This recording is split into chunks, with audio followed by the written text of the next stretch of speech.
Buen día, ¿cómo está? Qué gusto saludarla. ¿Cómo le Gracias, va? gracias por estos minutos. Bueno, su análisis le permite decirnos en ese momento cuáles son los retos más grandes que tiene que enfrentar el Ministerio de Educación.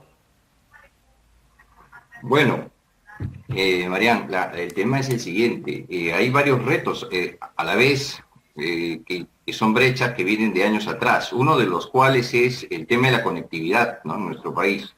La conectividad nos va a permitir que los alumnos accedan a contenidos valiosos. Eso no es posible sin buena conectividad. Ujú. Eso es un tema, y el otro gran tema es la mejora de los indicadores, ¿no? El Perú sigue estando muy mal en los indicadores internacionales. Y una cosa preocupante es que este año 2020 no solo los alumnos en una educación deficiente, trastabillando, ha logrado pues que se evidencien otros problemas, ¿no? Que solamente se basa la educación en videoconferencias y no en recursos educativos que existen en el mundo, en el ciberespacio, ¿no? Entonces, yo creo que los profesores debieran tener, ese es el segundo pilar, acceso a mayores recursos para no solo valerse de la videoconferencia para dictar con sus alumnos. Ujú. Y lo otro es que creo que el próximo año, cuidando de la salud, se va a tener que intercalar fechas para que no se aglomeren los alumnos, ¿no? Entonces, estamos hablando de vamos a decir, una periodización de las clases. El otro tema, la conectividad que le acabo de decir, y el otro tema, el uso de recursos adecuadamente para mejorar los indicadores. Desde Eso su, sería un resumen global, ¿no? Ujú. Desde su punto de vista, ¿qué le parece a usted la aplicación del plan Aprendo en Casa que fue iniciado a raíz de la crisis sanitaria? ¿Le parece que ha sido efectivo, que es realmente suple estas necesidades educativas de los alumnos? Bueno, en muy poca medida, ¿no? En muy poca medida. Ha habido la colaboración, he visto ahí, de la Universidad San Martín, la Universidad San Ignacio en contenidos, Ujú, pero solo al principio. ujú. Luego, vuelvo a incidir en el aspecto de que enseñar bien a los alumnos no solo se basa en conectarse vía una videoconferencia o vía una clase que el alumno escucha como un agente pasivo. No, no, no. O sea, el aprender bien significa cerciorarse que el alumno ha aprendido. Es decir, y es una de las claves que se utiliza ya ahora en el mundo para enseñar bien en la pedagogía moderna son las microexperiencias, ¿no? Los alumnos no se concentran mucho tiempo.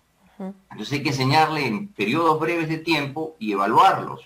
Eso lo permite hoy la tecnología, pero no lo que se está usando en Aprendo en Casa. O sea, yo creo que Aprendo en Casa no va a tener los resultados. Es más, me atrevo a decir que si se toma la evaluación censal que toma el Ministerio todos los años, vamos a salir peor que el año pasado, ¿no? Ujú. Porque tanto en comprensión de lectura como en razonamiento matemático.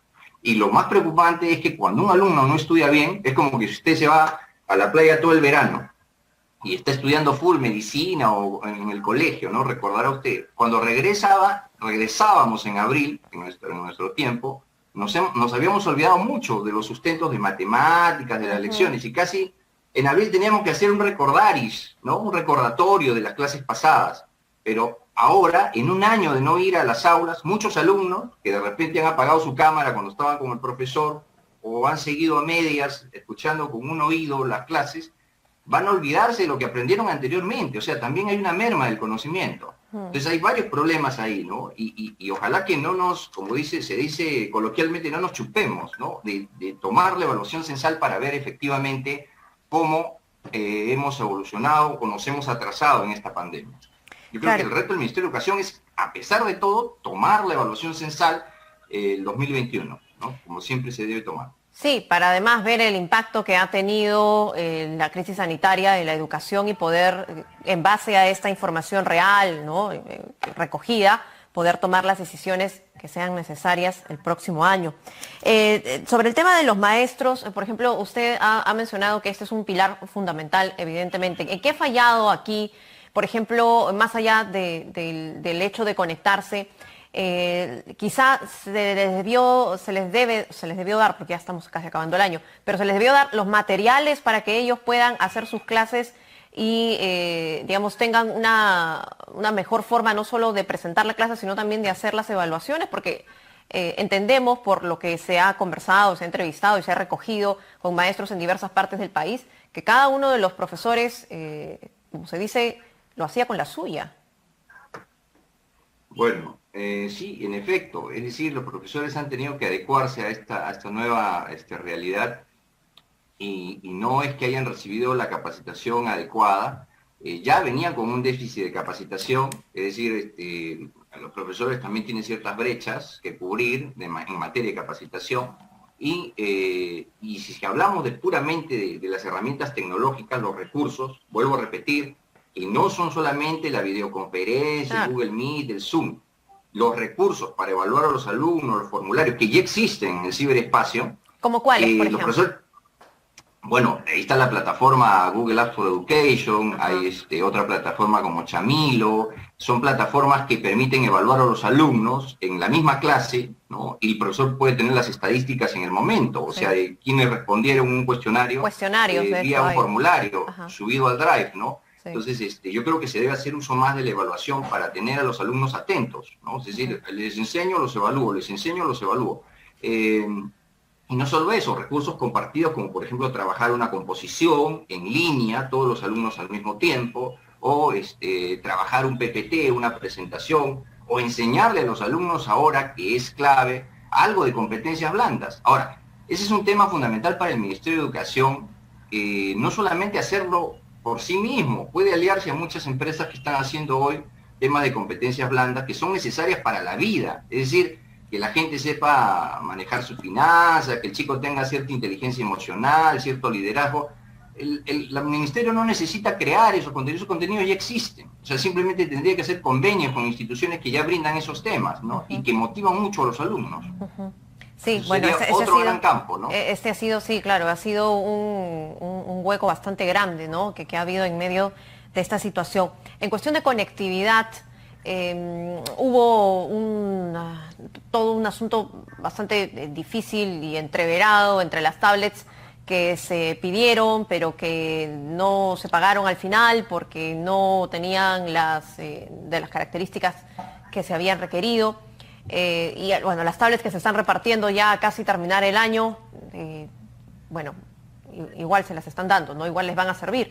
Pero más allá de esto, ¿a usted le parece que ha estado bien manejado este asunto? ¿Qué se pudo haber hecho mejor en todo caso? Pienso que no.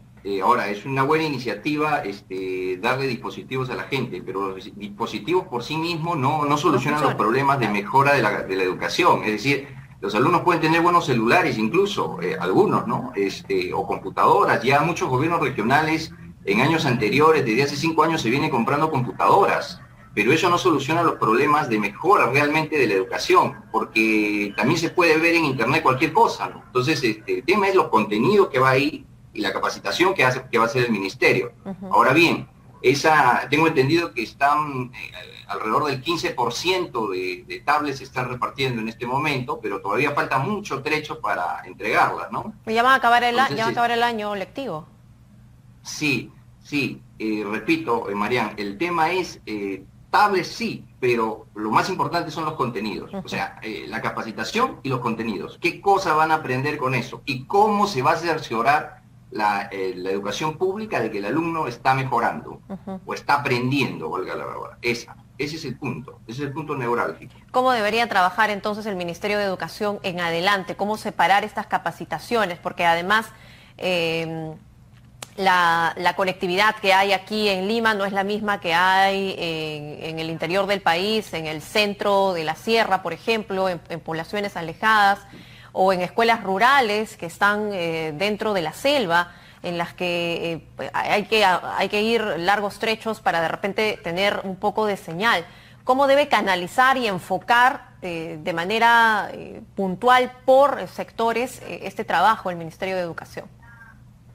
Claro, vea, la conectividad, por ejemplo, en la selva es un desastre. Es decir, yo he dictado muchas capacitaciones en la selva y la gente tiene que, en Ucayali, en Pucallpa, la gente tiene que, para descargar un archivo, hacerlo en la madrugada. Es decir, en muchos casos es muy difícil seguir una clase en línea, ¿no? Es muy difícil. Entonces, a pesar de los millones que se ha gastado en la red dorsal de la fibra óptica, lo cual es un tema bien delicado, que tiene que ser vamos a decir, auditado, pero sobre la marcha también comprometer a los gobiernos regionales de que se pongan las pilas en este tema, de utilizar la red que ya está atendida, se tenga que ver, primero articular con los gobiernos regionales. Yo creo que los gobernadores tienen que decidir qué hacer en sus respectivas jurisdicciones con la educación.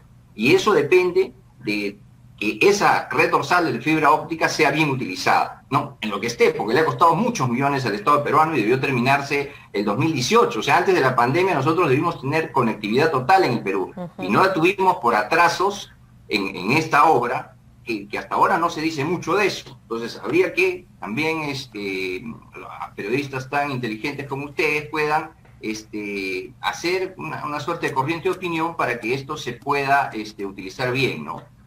Yo creo que conectividad, repito, conectividad, capacitación inmediata, docente, y el tema de contenidos. O sea, mejorar los contenidos y los recursos que tiene el ministerio, ¿no? Contenidos y también competencias blandas. Ojo, no nos olvidemos las competencias blandas, porque ahora que va a haber tanta gente que está desanimada, afectada, la deserción estudiantil, de repente hasta suicidios, oiga, esto es un tema, la pandemia nos ha puesto en otra realidad. Hay gente que le tiene mucho miedo, gente que no ha salido en 6 meses de su casa, padres, abuelos. Entonces, yo creo que trabajar sobre competencias blandas también no debe descuidarlo el ministerio, ¿no? Asociándose con universidades o con empresas que brindan estos servicios en convenio. Muchas empresas están dispuestas a dar, incluso gratuitamente al Estado.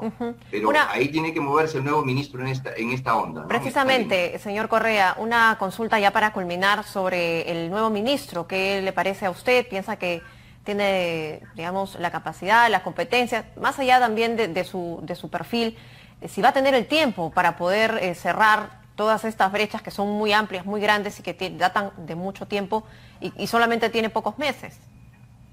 Claro, bueno, para hacer grandes obras a veces no se necesita mucho tiempo, ¿no? Es cierto que la burocracia a menudo se demora demasiado en tomar decisiones. Prueba de ello es que las universidades públicas y las universidades privadas también, valgan verdades, no se han adecuado a la realidad, ¿no? Tan es así que un título de Google, una certificación de Google puede valer como un título universitario en ciertos sentidos y en ciertos escenarios. Es decir, el que estudia 6 meses una especialización, de repente le vale más que estudió 4 o 5 años en una universidad. ¿Y eso por qué? Porque la burocracia se demora en adecuarse a la realidad, a lo que necesita la gente, a lo que necesita la persona para tener un perfil de egresado y ser absolutamente empleable, por ejemplo, ¿no? Entonces digo, no se necesita mucho tiempo para sentar las bases y los lineamientos de un plan para salir de esta crisis, que bueno, que todo el mundo está inmersa, pero yo creo que sí, el ministro cuenta con las competencias necesarias y lógicamente desde nuestra tribuna le deseamos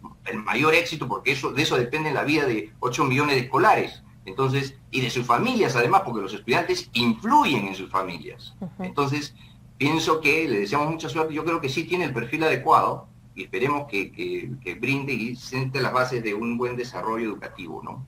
Correcto, señor Correa, gracias por estos minutos en Canal N, por este análisis y sugerencias que esperamos sean tomados en cuenta por el Ministerio de Educación para el bien de todos los niños y los jóvenes de nuestro país.